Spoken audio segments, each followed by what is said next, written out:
So here we are. I'm looking forward to the next presentation. I'm pretty sure you guys as well. So Antonio Di Caterino, Customer Success Lead from ToffeeX, is here with us. And you are talking about optimization of a cross-flow oil cooler with generative design. Great to have you here. Thank you, Caterina. Thank you so much. Hi, everyone. Good morning. My name is Antonio Di Caterino, and I'm from ToffeeX. I don't have very cool videos as in the presentation before, so I'm sorry for that, but the design I'm showing, I promise, is going to be cool. Today, I'm going to talk about the design and optimization for a heat exchanger for a cross-flow oil cooler that we developed together with Nissan Motor Corporation. This is the agenda for the next 20 minutes or so. I'm going to start with a quick introduction about who we are and what we do. I'm going to then explain a bit about our methodology, so what we do at ToffeeX and how you can use ToffeeX to perform optimization and design for thermal management. I'll present an overview of the Nissan challenge, then go through the setup in Toffee, so how we can translate those requirements into actions for our software. Then we will see the good parts, so the results, and of course showing how we 3D printed it and the testing, and maybe a quick touch on future developments. If you have enough time, I'm also happy to take questions, either here on the stage or I'm going to stay around, so feel free to stop me for anything. Who we are. I'm going to start with Toffee, just because I'm here and because it's probably less known than Nissan. So we are a software company developing state-of-the-art generative design for thermal and fluid optimization. We offer a cloud platform that enables users and designers to automate the design process by employing multiphysics and simulation-driven algorithms for optimization. The main benefit is that you don't have to manually tweak your designs, iteration that looks probably like you design something in CAD, you go into CAE validations and repeat until you find a convergence. Instead, we let the software design something that is already been proven by the physics and it's optimal. Nissan, I don't probably need to tell you who they are, but they are really a leader in innovation for automotive. They're always pushing the boundaries for what is possible, and that's why they were scouting technologies like ours to understand how can we employ new technology, new methodologies to even design the next generation cars. Quickly, I want to touch on the ToffeeX methodology. It's going to be a few, just a quick one, but I'd like to show you how we can perform multiphysics topology optimization. The starting point for us is a design domain. So a design domain, it's going to appear soon, is effectively where the software can build material. So here is the space that the software can use and say, okay, I need to put material here to maximize some performance criteria. What we need to do is to define the physics. So what are we solving for? What is the underlying physics that is supporting the optimization process? So as you see here very schematically, we might define an inlet with all the conditions like flow rates, temperatures, boundaries for the heating applied, so heat sources and so forth. Once everything is defined, we enter this loop. So we start solving the CFD. The CFD is informing the optimization process, and the optimization is then updated in design. So this is looping through several iterations. And what we are asking the software is a simple question. What is the optimal distribution of material that is satisfying my requirements? And you see how Toffee starts from a blank canvas, so it's an empty space, and iteration after iteration is understanding where to place material in order to satisfy optimization requirements and optimization objectives. So you start from really nothing, and in the end, you get a final design. So once everything is converged, you get your final shape. What was the challenge that Nissan proposed us? So we have this oil cooler design. I know that this is a very dense slide, so I'll try to break it into pieces. But that's exactly what a customer would think about when it's starting to use our platform. So we have an optimization problem, we have a design space, and then we have some optimization objectives and constraints. In this case, what we have is to maximize heat transfer between the oil coolant and the engine oil. We have very specific constraints for pressure drop for the oil and for the coolant. And of course, we don't want this to be just a pretty picture, so we should be something that can be 3D printed. So everything needs to be self-supporting within this housing. Other things users specify are the thermophysical properties of both the coolant, the engine oil, the properties of the material, in this case it was an aluminum alloy, and of course the boundary conditions. So what is the underlying physics? So these are all the requirements as a user you have in mind when you start approaching an optimization problem in Toffee. So just to summarize, maximize heat transfer, minimize pressure drop, everything self-supporting. Pretty easy, right? Luckily enough, we didn't have to design it, so it was the software doing that for us. So let's see how it worked. The starting point, as I said before, is the design domain. So we have to identify where the software can place material, where the software can build a design. In our case, it's effectively this cube that is color-coded in red and blue for the engine oil and the coolant, respectively.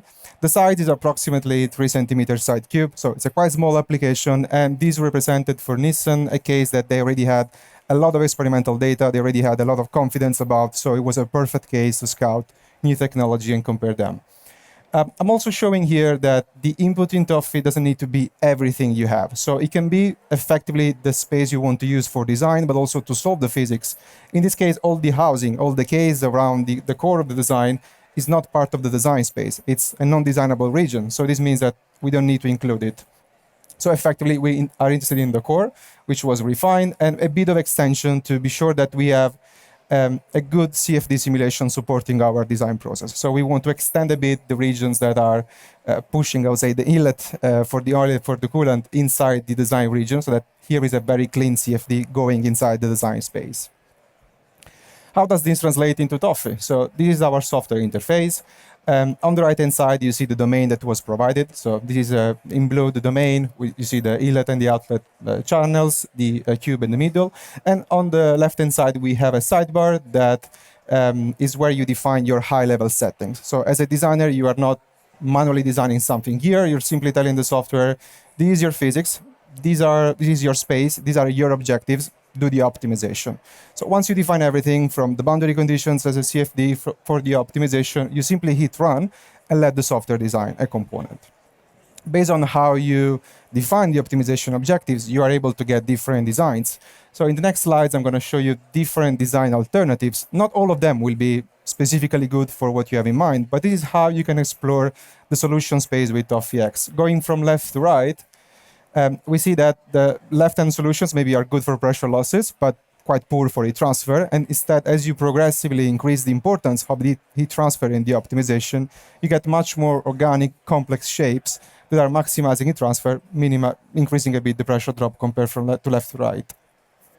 What you see that all these shapes are very organic. And this is because the software is not preconditioned by what we think a heat exchanger should look like. This is purely physics-driven. It's purely form-following function, so there is no precondition at all for the physics telling us what to do. After you generate many solutions, you can pick what is the optimal one. In this case, we went ahead and selected these designs I'm showing you here. On the left-hand side is the cube that was designed, so the final geometry. And here I'm also plotting the fluid regions for the oil and for the coolant. What is interesting to see is that here every shape, every branch, every surface was designed by the physics with the specific scope of maximizing heat transfer while keeping pressure drops as low as possible. This is probably not something a human designer would come up with, but it's what the physics told us, this is the good design for the application. Okay, let's talk about performance. Nissan, as I mentioned before, had already several designs for this application, so it was a good benchmark case for them to explore the methodology. And here, I couldn't report the specific numbers, but I could report percentage increase in performance, comparing the ToffeeX design versus a gyro design, which is a common solution for heat exchangers in transfer applications in general, and to the reference that was a more simple plated heat exchanger. These are numbers coming also from validations from Nissan. And we see that if we compare the gyro versus the reference, we typically have higher pressure drops. So almost 18% for the oil and 46% for the coolant. But we also have a very good heat transfer. So we have 200 more heat transfer, a lot of surface area, which is typically one very good parameter to determine how much heat transfer we can get out of the system. However, we have higher pressure drops. So we are above the limits that Nissan was working with. So they had specific limits, and this was going well above them. So it wasn't effectively a good solution, even if it had very good heat transfer. On our side, instead, we had a massive reduction in pressure drops for the oil and for the coolant. So here we see really the benefit of generative design and of physics-driven optimization. And that's because the fluid is channeled through the path of minimum resistance. while it's still trying to maximize the surface area between the two fluids, the coolant and the engine oil. In this case, we have a lower heat transfer compared to the gyroid, but we are still a 55, almost 55% increase compared to traditional shape.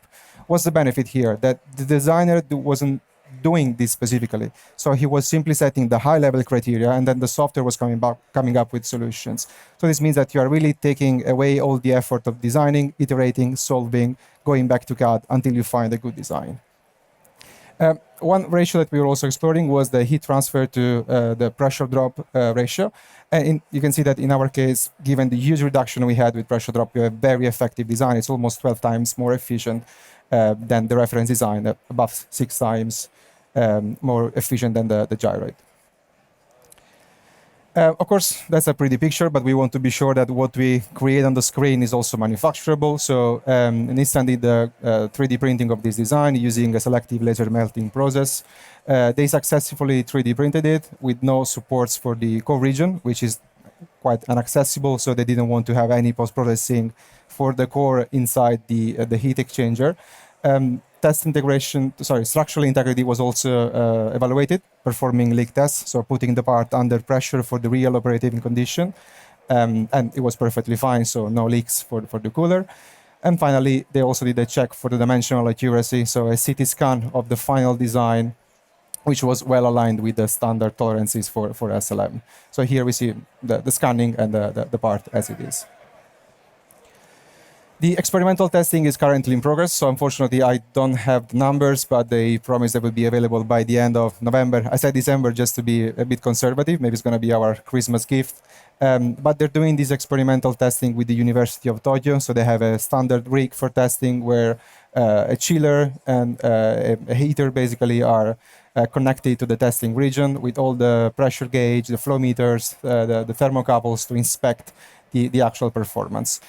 What we would expect here is probably a good agreement with the simulations number we had, but we know that surface roughness may be something we didn't take into account during simulation, and that might have an effect on the final performance.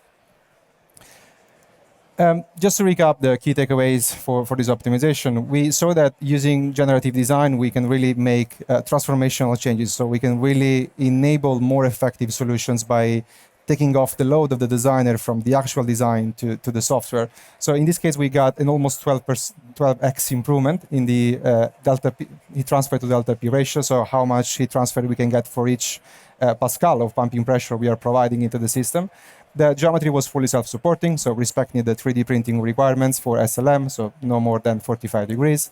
And finally, we are showing how this physics-driven optimization can really replace or maybe support the designer into changing from the classic manual trial and error to something which is more driven by the physics. What are some future developments? So this is extremely cool. You can let the software do everything, but how can we bring back the engineers in the loop with this optimization? This is something that was not part of the specific exploration with Nissan, but it's something that we are exploring now as a company. So giving, again, control to the designers to impose some constraints to the final shape. Now, this might look like something very familiar, might be like a gyroid or a TPMS structure, but there is no mathematical description for this shape. So what we are effectively doing, we are still using physics-driven optimization, but what we are applying is an extra constraint to the optimizer. We are asking the software, do your physics-driven optimization, but also you have to respect some constraints, which are, in this case, a 3x3 cube or a 2x2x2 cube, can be a 1x1x6. So again, it's bringing the designer in the loop, is how, as an engineer, we think we can control the optimization further. The main benefit is that here we have more controllability, more explainability as well. We can understand the design, and it's also easier to scale up or down something like that. That's a typical question we get, is like, why you call Toffee if you don't make candies? Does anyone have an idea what Toffee stands for? Okay, that's an acronym. It stands for Topology Optimization for Fluid and Energy Engineering, which I believe now is clear. And just a few benefits of the software. It's really good to generate optimal fluid and thermal solutions. So every time you have a thermal management issue, Toffee is a great companion in designing more advanced solutions.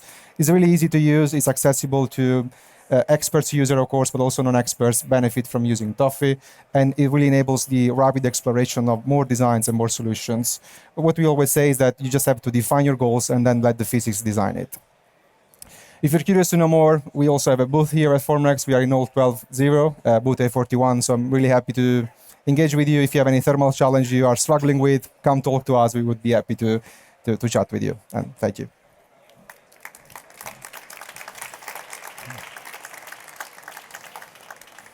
Thank you very much. Thank you, Caterino.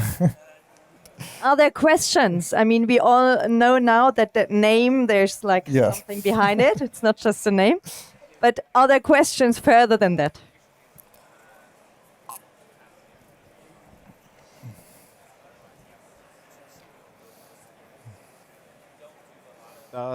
Does Toffee also consider the structural topology optimization, so the internal pressure your coolant may That's a good question. It's a classic question we get. We don't do the structural optimization within the same loop of thermal fluid optimization.